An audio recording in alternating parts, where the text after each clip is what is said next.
अगले दिन की सुबह हो गई है और वापस से हमारी सवारी चल चुकी है कोलकाता की तरफ। और हमारे साथ जो आज है, कल भी थे पर कल अंधेरी का जैसा मैंने शूट नहीं करता, हमारे फादर साहब, मदर और भोले जी जो हमारे गाइड हैं, हमें इन्फॉर्मेशन दे रहे हैं कोलकाता के बारे में। एंड ये जो भी एक दिन हमने बिताया, आधा दिन कोलकाता के अंदर, काफ़ी सारी नई चीज़ें लगी। वैसे पूरा हिंदुस्तान जानता है कि जो कोलकाता या वेस्ट बंगाल है, यहाँ पे पूरे देश भर की सबसे ज़्यादा लोग मछली खाना खाने में पसंद करते हैं। और यहाँ की 90% आबादी नॉन वेजिटेरियन है, जिसे मांसाहार भी कहा जाता है।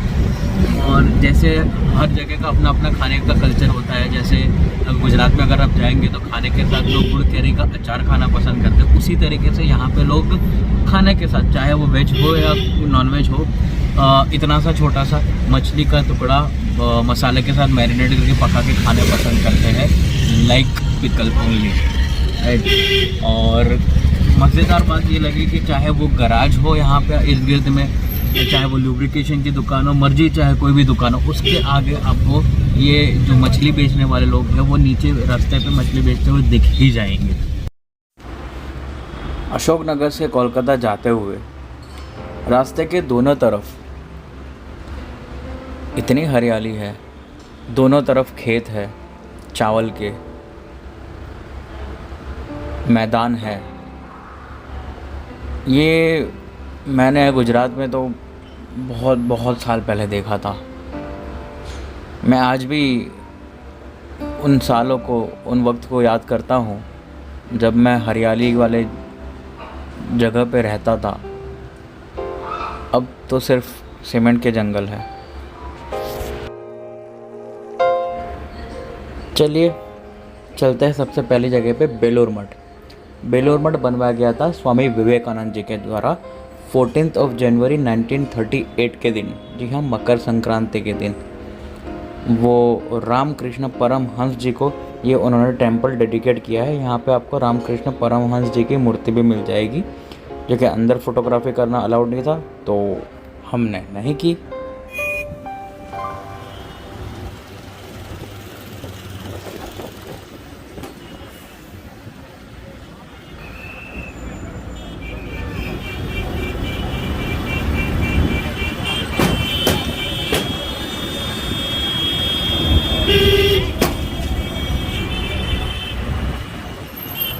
ये जो आपने आवाज़ सुनी अभी अभी, ये कोई काम की आवाज़ नहीं है।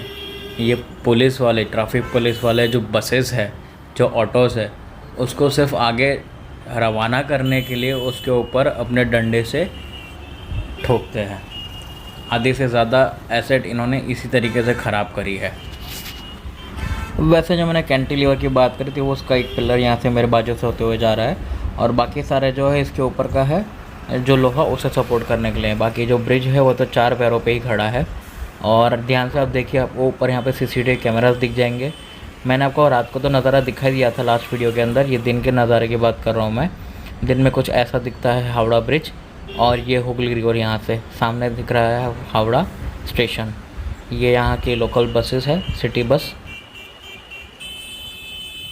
मेरे अलावा कई सारे लोग हावड़ा से कोलकाता और कोलकाता से हावड़ा आते हुए, आम जनता जो रोज़ की रोटी कमाने के लिए यहाँ से वहाँ इस ब्रिज के ऊपर से जाते हैं।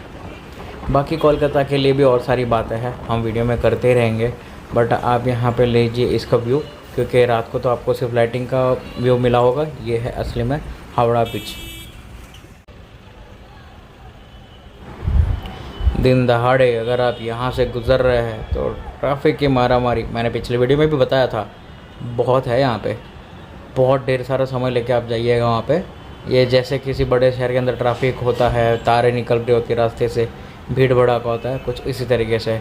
और आपको मिलेगी बीच में पुराने मॉन्यूमेंट्स बिल्डिंग, जो मैं अभी आपको दिखाने वाला हूँ। एक एक नज़र लगा लीजिएगा। फिर मैं आपको कोलकाता म्यूज़ियम भी दिखाने वाला हूँ, और इसी वीडियो में आपको मिलेगा विक्टोरिया मेमोरियल।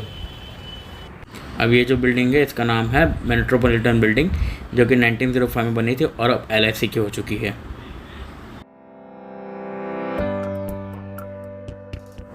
फोर्थ स्ट्रीट की गलियों से, कपड़े चौबारों से गुजरते हुए हम जिस गली जा रहे हैं वो गली अंत होती है इंडियन म्यूज़ियम कोलकाता की।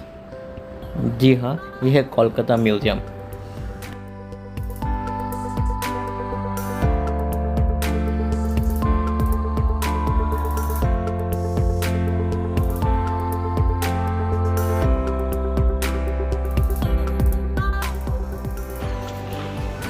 और लाइफ में पहली बार मैंने इजिप्ट वाली मम्मी देखी, बट अफसोस मैं इसे कैप्चर नहीं कर पाया क्योंकि यहाँ पे कैमरा अलाउड नहीं था। बट रियली पहली बार इट वॉज ऑसम, सच में। अब म्यूज़ियम तो सब्जेक्टिव चीज़ है, किसी को पसंद आ सकता है, किसी को नहीं आ सकता। पर मुझे यहाँ पे जो सबसे दिलचस्प चीज़ लगी है वो ये भारहत गैलरी।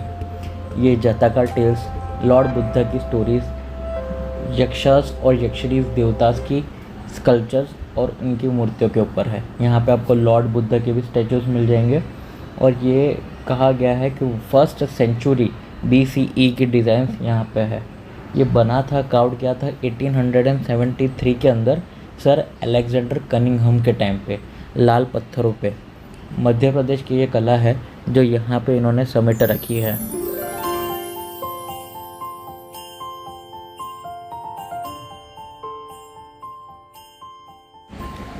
अब आते हैं गॉथिक आर्किटेक्चरल स्टाइल में बने हुए एक कैथेड्रल को देखने के लिए। 18वीं सदी में ब्रिटिश आबादी को मद्देनज़र रखते हुए ब्रिटिशर्स ने 1847 में इस कैथेड्रल को बनवाया गया। इसका नाम रखा सेंट पॉल्स कैथेड्रल। ये एशिया का सबसे बड़ा एंग्लिकन कैथेड्रल है।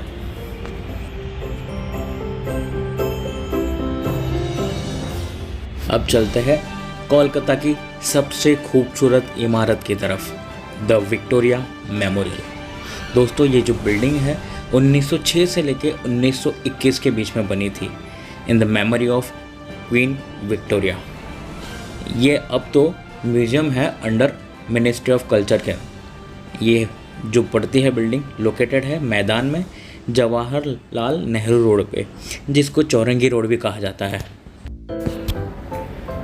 फर्स्ट बैरन कर्जन ऑफ केडलिस्टन, इन्होंने सबसे पहला प्रस्ताव रखा था क्वीन विक्टोरिया की मृत्यु के बाद जनवरी 1901 में कि क्यों ना क्वीन विक्टोरिया के नाम पे एक बहुत बड़ा गार्डन और एक मेमोरियल बनाया जाए। मकराना मार्बल से बनी हुई ये बिल्डिंग डिज़ाइन करी थी विलियम एमर्सन आर्किटेक्ट द्वारा। ये जो स्टाइल है दोस्तों वो इंडो सेरेसेनिक रिवाइवलिस्ट स्टाइल है, जिसे कहते हैं ब्रिटिश मुगल एलिमेंट्स को मिक्स किया हुआ, जिसमें वेनेटियन, इजिप्शियन, डेक्कनी और इस्लामिक आर्किटेक्चर भी मौजूद है।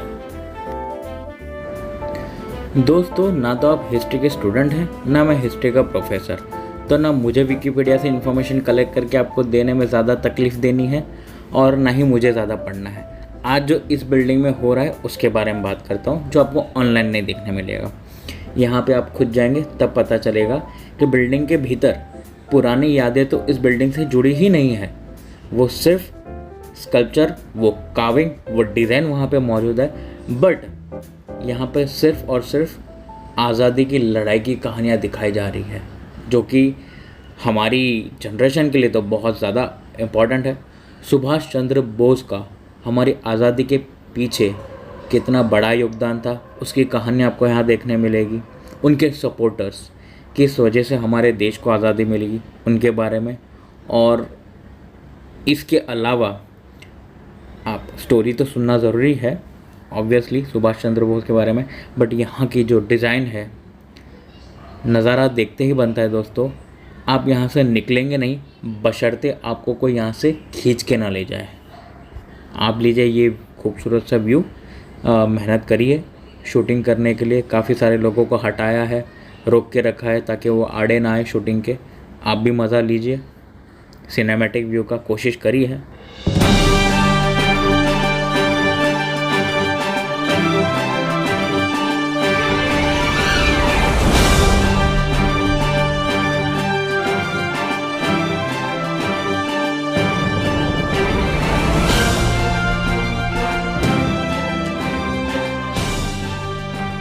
और ये है जी पिछला गेट विक्टोरिया आने के लिए।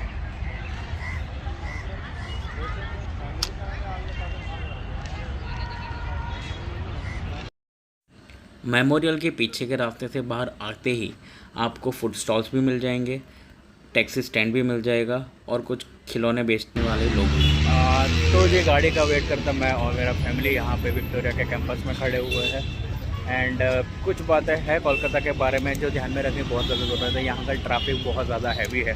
अगर आप ट्रैवल करना चाहते हैं तो आप टू व्हीलर से आ सकते हैं। बाकी यहाँ के जो ट्रैफिक है वो माशा अल्लाह हो ही नहीं सकता। इसी के चलते देखो हमारा गाड़ी वाला भी आ गया है।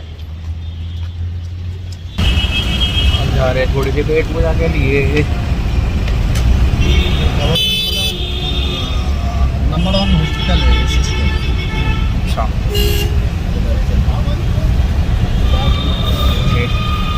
ये पता नहीं अभी आदत नहीं है ना, तो बार बार मेरा जो ध्यान है वो स्क्रीन की तरफ चला आता है। मैं भूल जाता हूँ कि बार बार कैमरे की तरफ देखना है। और इस तरफ जो है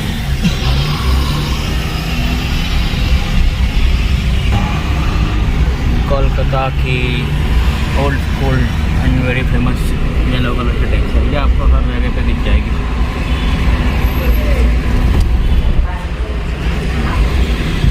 ये भी वो हॉस्पिटल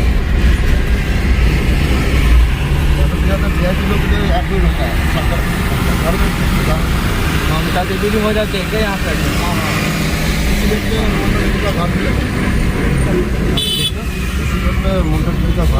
अच्छा, इसी रोड पे ममता दीदी का घर है। बलवंत सिंह जी के ताबे पे आ गए हम। इसी रोड पे है ममता बनर्जी का घर, ममता दीदी। किस तरीके से यहाँ पे चाय बनती है ज़रा देखते हैं। ओहो, कुल्हड़ में दी जा रही है।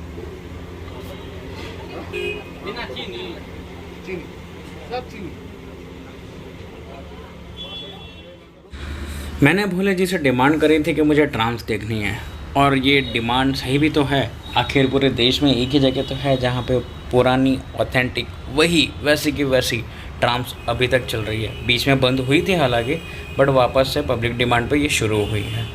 इस ट्राम्स को देखते देखते मेरा मन भरता ही नहीं था। मैं हर दिन कहता था भोले जी को कि मुझे ट्राम्स देखने के लिए लेके जाओ।